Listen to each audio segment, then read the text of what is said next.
हम 2 लाख युवाओं को बिना खर्चे के और बिना पर्ची के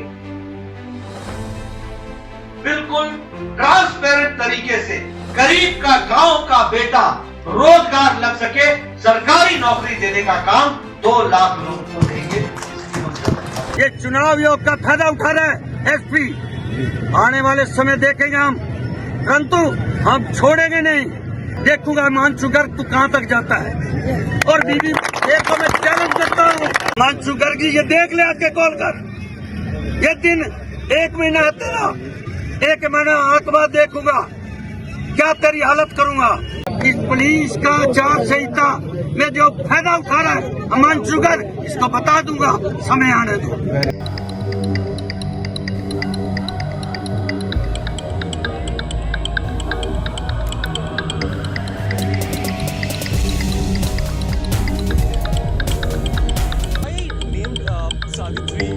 Jindal is because of course because the stature she holds and the aura she has built over time, but it's not, she's not the problem.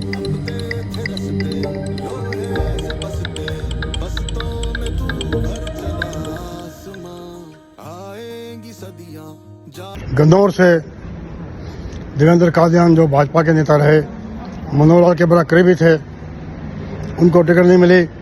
वहाँ पे सांसद पूर्व रमेश कौशिक के भाई देवेंद्र कौशिक को टिकट दे दी गई और देवेंद्र कादियान आजाद खड़े हो गए। उन्होंने रोप लगाया कि 100 करोड़ रुपए देके 100 करोड़ रुपए देकर टिकट बेच दी गई। नमस्कार।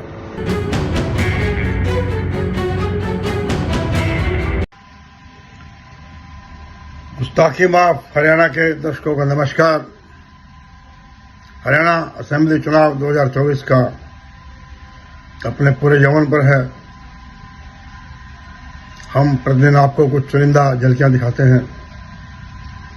बड़ा अजीब चुनाव है जब भिवानी में पूर्व सीएम बंसीलाल के परिवार के लोग ही आपस में लड़ रहे हैं, सरसा में देवदार परिवार के बच्चे आपस में लड़ रहे हैं, जुलाना से दिनेश फोगाट चुनाव में है और रोहतक से मनोहर लाल के करीबी मनीष ग्रोवर फॉर्मर मिनिस्टर चुनाव मैदान में भाजपा की तरफ से। कल नड्डा साहब गए, उनके कार्यालय का उद्घाटन भी किया, अच्छी बात है। उन्होंने याद दिला दे कि मनीष ग्रोवर ने धमकी दी रोहतक के एसपी को कि आपने उन कांग्रेसियों के खिलाफ कोई कार्रवाई नहीं की जिन्होंने बीजेपी के काबिल कार्यकर्ता पर जाते किए।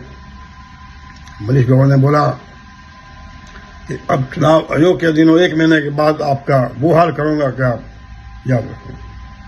चलो खैर, आज हम जो चर्चा कर रहे हैं आपसे 2 हल्कों की, गन्नौर और हिसार हल्का, जहां हिसार में कभी भजनलाल जी मुख्यमंत्री का वर्चस्व रहा, वहां से भाजपा के 2 उम्मीदवार हैं। एक तो अधिकृत उम्मीदवार जिन्हें चुनाव सिंबल मिला है, Kamal Gupta, former minister, sitting MLA है, और एक उनकी प्रॉक्सी उम्मीदवार है सावित्री जिंदल, जिंदल ग्रुप की चेयरपर्सन, स्वर्गीय ओपी जिंदल की धर्मपत्नी।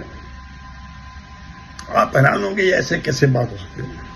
आपको बता दें कि सिटिंग एमएलए कमल गुप्ता के खिलाफ काफी रोष था।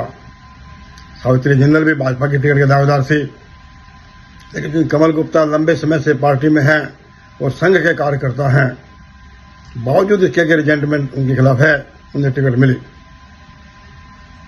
और पार्टी को लगा कि अगर कमल गुप्ता हार गए, उनके खिलाफ एंटी इनकम्बेंसी होगी तो एक सीट गई। तो ऐसे में मैदान में आते हैं सावित्री जिंदल। यही बता दें आपको, सावित्री जिंदल के बेटे नवीन जिंदल कुरुक्षेत्र से अभी भाजपा टिकट पर सांसद हैं मौजूदा। और यही बता दें वो कांग्रेस में थे, उन्हें बुलाया, बीजेपी ज्वाइन कराई और टिकट दे दी।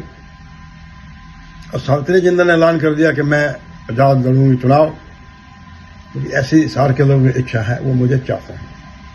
सावित्री जिंदल घरेलू महिला, अचानक राजनीति में आई जब 2005 में उनके पति स्वर्गीय जिंदल साहब का दुर्घटना हुई। उपचुनाव में उनको टिकट दे दी गई, सहानुभूति थी, वो मंत्री भी बन गई। अब बीजेपी सोचती है कि तो अपना पटरी पकड़ना, कमल जीत गया तो भी ठीक है, सावित्री जीत गई तो भी ठीक है, कहाँ जाएगी। तो ऊपर में केंद्र में सरकार है भाई, भाजपा की अपनी सरकार है, और फिर बिजनेसमैन है, दुनिया भर की फाइलें होती हैं, उनके बेटा मेंबर पार्लियामेंट है। अब हिसार में एक और रोचक स्थिति बनी हुई है। एक चंद्रा है, सुभाष चंद्रा, वो इंक गेट के टाइम में बड़े मशहूर हुए थे, मीडिया बैरन है, मतलब के GTV वगैरह चलाता है। वो भी एक नाटकीय घटनाक्रम में सावित्री जिंदल के साथ आ गए हैं। आपको याद करा दें, चंद्रा के चैनलों पर GTV पर जिंदल साहब के कोयला घोटाले की बड़ी खबरें आया करती थी, फिर बड़ा विवाद हुआ जिंदल और चंद्रा के परिवार में। चंद्रा के चैनल के चौधरी को जिंदल ने गिरफ्तार भी करवाया, बाद में दोनों में समझौता भी हो गया। अब चंद्रा भी सावित्री जिंदल के समर्थन में आ गया। तो ऐसे अपने आपको इशार का बताया। अब थोड़ा आपको ले चलते गन्नौर में, वहां से बीजेपी के सक्रिय नेता देवेंद्र कादियान, जो मनोहर लाल के बड़े करीबी थे, मल्टी मिलियनरी हैं, कोई होटल चेन भी चलाते हैं, समाज सेवी हैं, वो चुनाव मैदान में हैं। वहां से पार्टी ने टिकट सोनीपत के पूर्व सांसद रमेश कौशिक के भाई देवेंद्र कौशिक को दे दिया, तो देवेंद्र कादियान ने बगावत करके वो आजाद खड़े हो गए। गन्नौर से देवेंद्र कादियान, जो भाजपा के नेता रहे, मनोहर लाल के बड़ा करीबी थे, उनको टिकट नहीं मिली। वहां पे सांसद पूर्व रमेश कौशिक के भाई देवेंद्र कौशिक को टिकट दे दी गई और देवेंद्र कादियान आजाद खड़े हो गए। उन्होंने आरोप लगाया कि 100 करोड़ रुपए देके 100 करोड़ रुपए देकर टिकट बेच दी गई। नमस्कार। उन्होंने बड़ौदी जो अध्यक्ष है पार्टी को हमला किया, लेकिन CM की तारीफ की, वो ताल ठोक रहे हैं। अब भाजपा के चितवी पटवी भाई, कौशिक जीत गया तो भी ठीक है, और ये कादियान जीत गया तब भी वो अपने साथ आ जाएगा, वो कहाँ बाहर जाएगा। कादियान टिकट के दावेदार थे, लेकिन रमेश कौशिक के भाई देवेंद्र कौशिक को टिकट मिल गई। वैसे कौशिक साहब का भी कद रहा है कभी सोनीपत में, वो लोकसभा टिकट के भी दावेदार थे, लेकिन कोई सीढ़ी वीढ़ी आ गई तो बड़ा विवाद हो गया, लफड़ा हो गया। तो बड़ौदी साहब को टिकट मिल गया, ये अलग बात है। बड़ौदी साहब कुछ चुनाव हार गए, उन देवेंद्र कौशिक को, कौशिक साहब के भाई को टिकट दिलवा दी। तो हमने आपसे चर्चा करी गन्नौर और हिसार की। नमस्कार।